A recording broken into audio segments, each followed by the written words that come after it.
सर्वप्रथम सर्वांना श्री स्वामी समर्थ. स्वामी महाराजांच्या कृपेने तुमच्या सर्व चांगल्या इच्छा पूर्ण होत ही स्वामींचरणी प्रार्थना करते आणि आजच्या व्हिडिओला सुरुवात करते. 2 एप्रिल 2026 गुरुवार दिवशी हनुमान जयंती आलेली आहे. चैत्र पौर्णिमेलाच हनुमानांचा जन्म झालेला आहे आणि हनुमान जयंती आपण चैत्र पौर्णिमेला साजरी करत असतो. तर यावर्षी 2 एप्रिलला हनुमान जयंती आलेली आहे. तर आता बरेचशा ठिकाणी बऱ्याच घरांमध्ये हनुमानांचा जन्मदिवस या दिवशी उपवाससुद्धा केला जातो. तर आता उपवास कधी करायचा, 1 तारखेला की 2 तारखेला?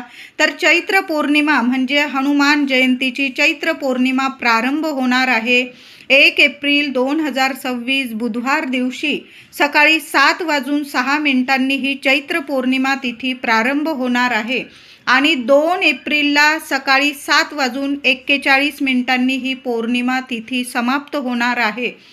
पण उदय तिथीनुसार 2 तारखेलाच आपण 2 एप्रिल 2026 गुरुवार दिवशी चैत्र पौर्णिमा पण साजरी करणार आहोत आणि हनुमान जयंतीचा उत्सवसुद्धा साजरा करणार आहोत. आता बरेचसे लोक उपवास करतात. मग उपवास तुम्ही 1 तारखेला करायचा आहे. हनुमान जयंतीचा उपवास 1 एप्रिल रोजी करायचा आहे आणि 2 एप्रिलला तो उपवास सोडायचा आहे. आता काही लोक सकाळी उपवास करतात, संध्याकाळी उपवास सोडता. मग 1 तारखेला तुम्ही सकाळी दिवसभर उपवास करा आणि संध्याकाळी तुम्ही उपवास सोडू शकता. किंवा काही लोक पूर्ण दिवस रात्र उपवास करता आणि दुसऱ्या दिवशी हनुमान जयंतीचा उत्सव साजरा करून देवांचं दर्शन करून मग उपवास सोडता. तुम्ही जशी परंपरेनुसार तुम्ही उपवास करतात ना, अगदी तशाच पद्धतीने करायचा आहे. पण हनुमान जयंतीचा उपवास हा 1 एप्रिल बुधवार रोजीच करायचा आहे. हनुमान जयंतीला सकाळी लवकर उठायचं आहे आणि आंघोळीच्या पाण्यात 2 थेंब तिळाचे तेल किंवा मोहरीचं तेल असेल तुमच्याकडं तर अगदी 1 ते 2 थेंब तुम्हाला ते तेल टाकून आंघोळ करायचं आहे. थोडं गंगाजल असेल आवर्जून टाका, पण तिळाचं किंवा मोहरीचं तेल असेल तर अगदी 2 थेंब आंघोळीच्या पाण्यात टाकायचं आहे. जय श्रीराम बोला आणि आंघोळीचा हा उपाय करा. अगदी लहान मुलांपासून मोठ्या व्यक्तींपर्यंत तुम्ही हा उपाय करू शकता. घराजवळ जर एखादं पिंपळाचं झाड असेल आणि खाली काही पानं पडलेली असतील तर त्यातलं एखादं छोटंसं पान घ्यायचं आहे. तुम्हाला स्वच्छ धुवून घ्यायचं आहे आणि आंघोळीच्या पाण्यात 1 पिंपळाचं पान टाकून सुद्धा तुम्ही आंघोळ करू शकता. आता पिंपळाचं पान टाकताना आंघोळीच्या पाण्यात तेव्हा सुद्धा तुम्हाला जय श्रीराम बोलायचं आहे. सोन्यासारखे अनुभव येतील तुम्हाला. कितीही मोठा शत्रू असू द्या, हा आंघोळीचा उपाय जरूर करा. मानसिक शारीरिक त्रास तर दूर होतील, शत्रूसुद्धा तुमच्या पुढं झुकून जातील असा हा सुंदर उपाय आहे. करून बघा. पण कुठलेही उपाय करताना श्रद्धेने करा. नाहीतर मग कुठलेही उपाय केले तर त्याचा काहीच आपल्याला फरक जाणवत नाही. श्रद्धा महत्त्वाची आहे. आपण आपल्या देवांची सेवा करतो ना, तर श्रद्धा महत्त्वाची आहे. आपल्याला फळ मिळणारच आहे. ह्या हेतूने ह्या श्रद्धेने जरूर करा. आपला देव आहे, आपल्याला कधीच खाली हात ठेवणार नाही आणि आपली कायम आपल्या पाठीशी आपले देव कायम राहणार. ह्याच हेतूने कुठलीही सेवा पूजा करताना उपाय तापाय करताना श्रद्धेने करा. 100% फलदायीच ठरत असतात. तर हनुमान जयंतीला छान असं घरात देवघरात बाळकृष्णाची मूर्ती असेल आणि आपण मुख्य दारावर आपण हनुमानांचा पंचमुखी फोटो लावलेला असेल, तुम्ही मूर्ती लावलेली असेल तर देवघरात आधी बाळकृष्णाची मूर्ती असेल, विठू माऊलीची मूर्ती असेल, स्वामींची, आपल्या गणपती बाप्पांची, सर्व देवी देवतांना दुधाने पंचामृताने अभिषेक करून घ्या. देवघरात छान देवांची स्थापना करून घ्यायची आहे. आधी 1 अखंड दिवा हनुमान जयंतीला लावून द्यायचा आहे आणि त्या दिव्यात तुम्हाला 1 कापराचा तुकडा आणि 2 लवंग टाकायचा आहे. जय श्रीराम मंत्र जपत राहायचा आहे. जय श्रीराम जय श्रीराम. या दिवशी थांबू नका. काही कुणाशी नाही बोलला, मौन धरून घ्या. कुणाशीच बोलू नका. घरात पण जेवढी गरज आहे ना तेवढंच बोला.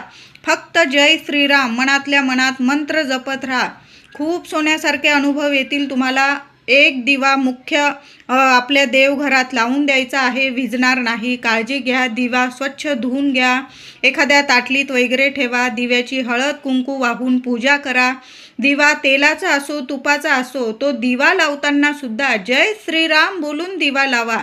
हनुमान जयंतीला जेवढा मंत्र जपाल ना जय श्रीराम, तेवढंच 1000 पटीने तुम्हाला फळ मिळणार आहे. कितीही मोठे शत्रू असू द्या, विनाकारण कुणी त्रास देत असेल तर ते सुद्धा हात टेकतील तुमच्या समोर. बघा, हनुमान ज्यांच्या पाठीशी, त्यांचं कधीच कुणी वाकडं करू शकत नाही. आपलं मन निर्मळ आहे, निर्मळ मनाने आपण जय श्रीराम बोलून आपण सेवा करत आहोत, तर आपली सेवा कधीच खाली जाणार नाही. ह्याच श्रद्धेने आपल्याला सेवा करायची आहे. एक मुख्य देवघरात दिवा लावून द्यायचा आहे. दिव्याची हळद कुंकू वाहून पूजा करा. 1 कापराचा तुकडा टाका, 2 लवंग टाकायचे आहे. बस बघा, मग किती छान अनुभव येतील तुम्हाला तुमच्या घरात. आपल्या मुख्य दरवाजावर जो हनुमानांचा फोटो लावलेला असेल किंवा तुम्ही पंचमुखी हनुमानाची मूर्ती किंवा फोटो लावलेला असेल, स्वच्छ पुसून घ्यायचा आहे आणि त्या फोटोला सुद्धा थोडासा शेंदूर लावायचा आहे. एखादा हार घाला, पिवळ्या रंगाचा किंवा केशरी झेंडूची फुलं असतील तुमच्याकडं, छान असा हार लावायचा आहे. फोटोला सुद्धा सेवा करताना जय श्रीराम या मंत्राचा या दिवशी सकाळी किंवा संध्याकाळी हनुमानांच्या मंदिरात जायचं आहे. तुम्ही सकाळी जा, संध्याकाळी जा. बरोबर जाताना 5 रुईच्या पानांची माळ घेऊन जायची आहे. रुईची फुलं जरी मिळाली तुम्हाला तरीही चालेल. पांढरे किंवा जांभळसर अशी रुई असते, ते फुलंसुद्धा तुम्ही वाहू शकतात देवांना. तर 5 रुईच्या पानांची माळ तुम्हाला जर घरी असेल, तुमच्या घराजवळ कुठं रुईचं झाड, त्याची 5 पानं मिळाली तर प्रत्येक पानावर तुम्हाला अष्टगंध असेल किंवा शेंदूर असेल तुमच्याकडं, तर जय श्रीराम किंवा फक्त राम राम राम असं जरी लिहिलं तुम्ही तरीही चालेल. आता नाही तुमच्याकडं रुईची पानं, तर मग काय करायचं, पिंपळाचं झाड असेल, खाली पडलेले पानं असतील किंवा तुम्ही तोडू पण शकता. या दिवशी थोडीशी पानं घ्या, 5 पानं किंवा 11 घ्या, 21 घ्या. पानं स्वच्छ धुवून घ्यायची आहे, पुसून घ्यायची आहे आणि प्रत्येक पानावर अष्टगंध ओलं करायचं आहे. अष्टगंध थोडंसं घेऊन या, खूप प्रभावी सेवा आहे. तर अष्टगंध थोडंसं ओलं करायचं आहे. साधं पाणी टाकून अष्टगंध ओलं करा. एखाद्या काडीच्या साह्याने प्रत्येक पानावर तुम्हाला जय श्रीराम लिहायचं आहे किंवा नुसतं राम राम राम जरी लिहिलं आणि ती रुईची किंवा पिंपळाच्या पानांची माळ तुम्हाला हनुमानांच्या गळ्यात अर्पण करायची आहे. आता मंदिरात खूप गर्दी आहे, तुम्ही चरणाजवळ किंवा हनुमान मंदिरात जरी ठेवून दिली ना तरीही तुमची सेवा हनुमानांच्या चरणाशी पोहोचलेली आहे.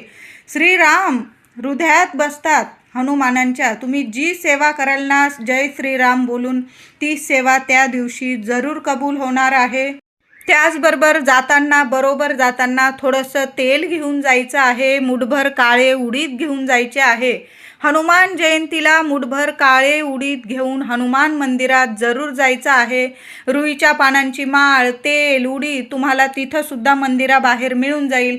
नाहीतर तुम्ही घरून जरी तयारी करून घेऊन गेला, कारण मंदिराबाहेर गर्दी असेल, मोठा दिवस आहे हनुमान जयंतीचा, नाहीच मिळाल्या त्या वस्तू तर आपली सेवा राहून जायला नको.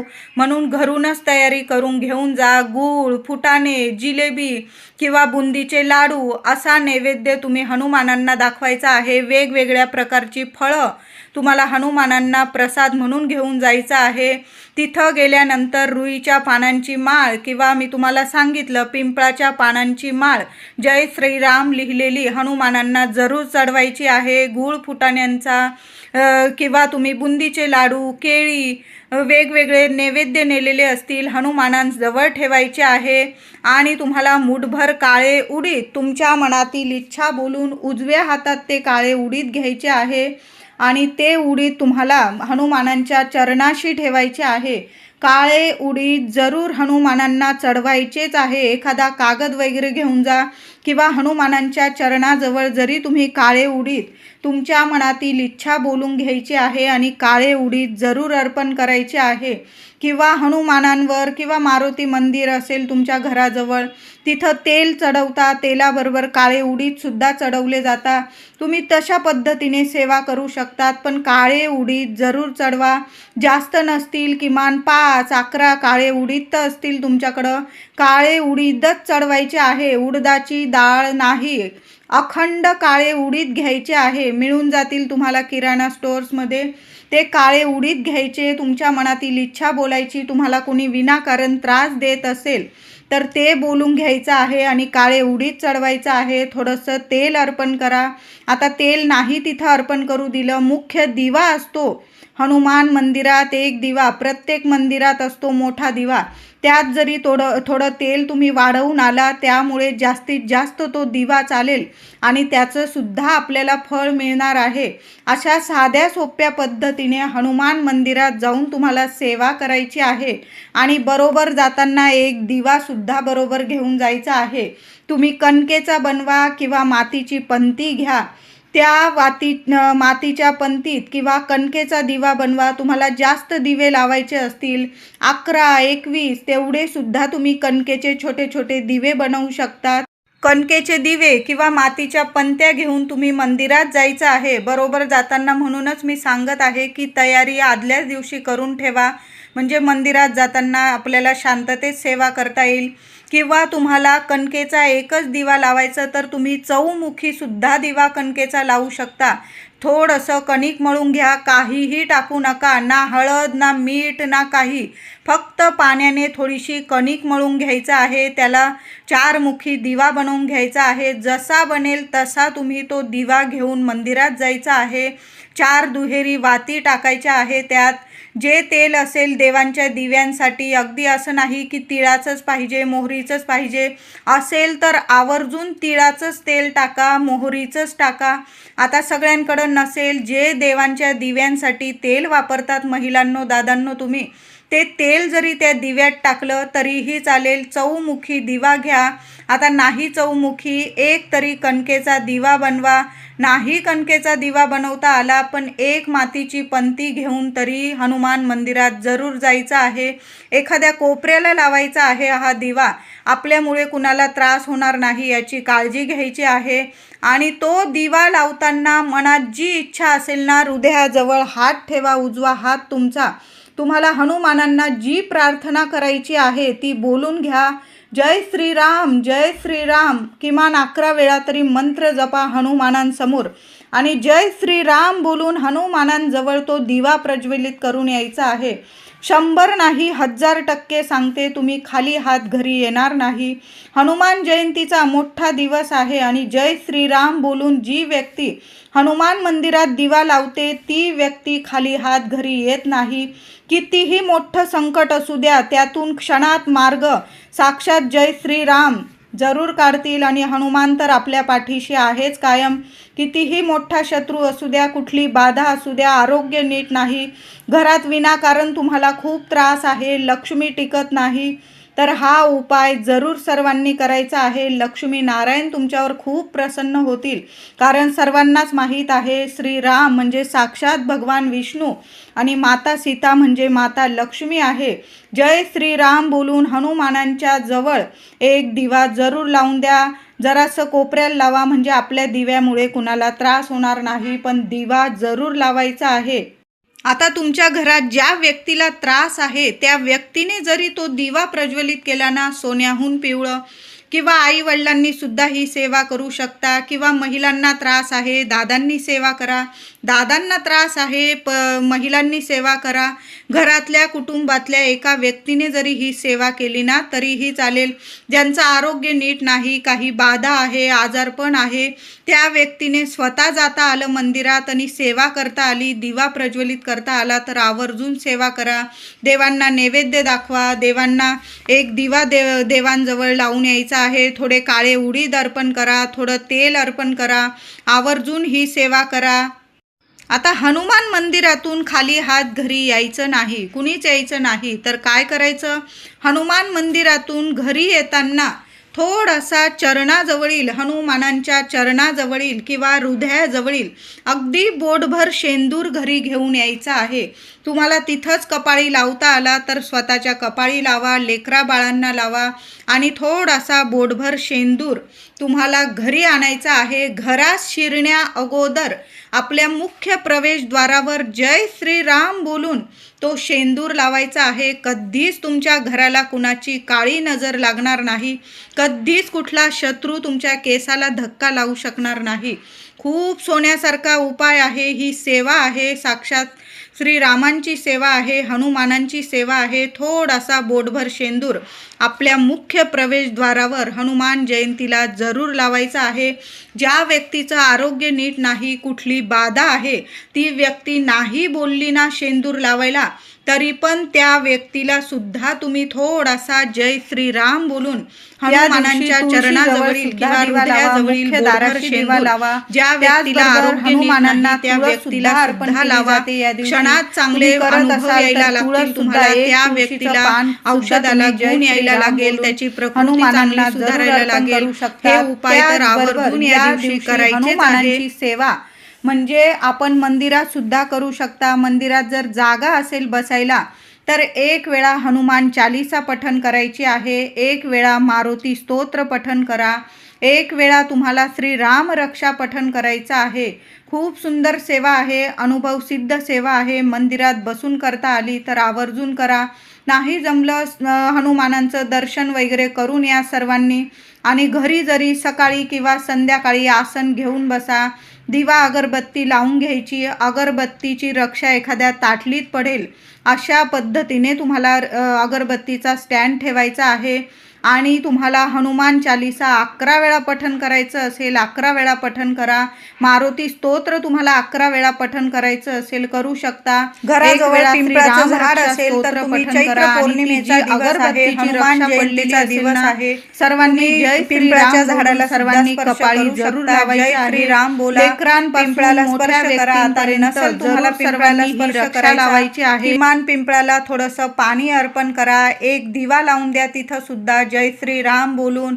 एखादा गुळाचा खडा पिंपळाच्या खाली ठेवता आला, तिथले किडे मुंगे तो गुळाचा खडा खातील. आपले पितृदेव प्रसन्न होतील. कारण पिंपळामध्ये लक्ष्मी नारायण तर वास करतात, पण पितृदेवांचं सुद्धा स्थान पिंपळामध्ये असतं. अशा शुभ तिथींना ही सेवा आवर्जून करा. म्हणून पिंपळाचं पूजन सुद्धा या दिवशी सर्वांनी जरूर करायचं आहे. तुमच्या घराजवळ जर रुईचं झाड असेल तर हनुमान जयंतीला रुईच्या झाडाला एक वस्तू अर्पण करायची आहे. तर काय करायचं आहे, थोडीशी तुमच्याकडं पिवळी मोहरी असेल तर आवर्जून पिवळ्या मोहरीचा उपाय करा. आता पिवळी मोहरी नसेल 4 उडदाचे दाणे जरी घेतले, 4 घ्या, 5 घ्या, 11 घ्या, 21 घ्या. उजव्या हातात ते दाणे घ्यायचे आहे आणि तुमच्या घरभर ते दाणे फिरवून घ्यायचे आहे. उजव्या मुठीत घ्या. हा उपाय माझे दादा, माझ्या महिला सर्वांनी करू शकता, पण आपल्या घरासाठी उपाय आपण करायचा आहे. कुणाकडून करून घेऊ नका. 4 दिवस 5 दिवस असतील महिलांनो, उपाय करू नका. माझ्या दादांनी उपाय करायचा आहे. तर रुईचं झाड गुलाबी जांभळसर रुई असू द्या किंवा पांढरी रुई असेल, जी तुमच्या घराजवळ रुई असेल तिथं जायचं आहे. बरोबर जाताना थोडंसं पाणी बरोबर घेऊन जा. एखादा दिवा लावता आला रुईजवळ, नाही लावता आला, किमान थोडं पाणी अर्पण करा. आणि थोडीशी पिवळी मोहरी किंवा काळ्या उडदाचे दाणे रुईच्या मुळाशी अर्पण करायचं आहे. तुमच्या मनातील इच्छा बोला. तुम्हाला कुणी विनाकारण त्रास देत असेल तर त्या व्यक्तीचं नाव घ्या. हनुमानजींना जय श्रीराम बोलून प्रार्थना करायची आहे आणि रुईच्या झाडाची पूजा करायची आहे. बरोबर हळदी कुंकू नेता आलं तर न्या, नाही तर नुसतं पाणी जरी अर्पण केलं ना चालेल. आणि थोडीशी चिमूटभर पिवळी मोहरी किंवा काळ्या उडदाचे दाणे रुईच्या मुळाजवळ जरूर अर्पण करून या. घरी या नमस्कार करून. दुसरीकडं कुठं जाऊ नका. आपल्या घरातून रुईजवळ जा आणि पुन्हा रुईजवळून आपल्या घरातच यायचं आहे. खूप चांगले अनुभव येतील तुम्हाला. त्याचबरोबर थोडे का होईना गूळ फुटाणे हनुमानांना जरूर अर्पण करायचं आहे. वेगवेगळे पदार्थ तुम्ही अर्पण करू शकता. आता नाहीच कुठला नैवेद्य तर थोडे गूळ फुटाणे, मुठभर गूळ फुटाणे जरी तुम्ही मंदिरात अर्पण केले, नैवेद्य दाखवला, तिथं प्रसाद म्हणून तुम्ही गूळ फुटाणे वाटू शकता.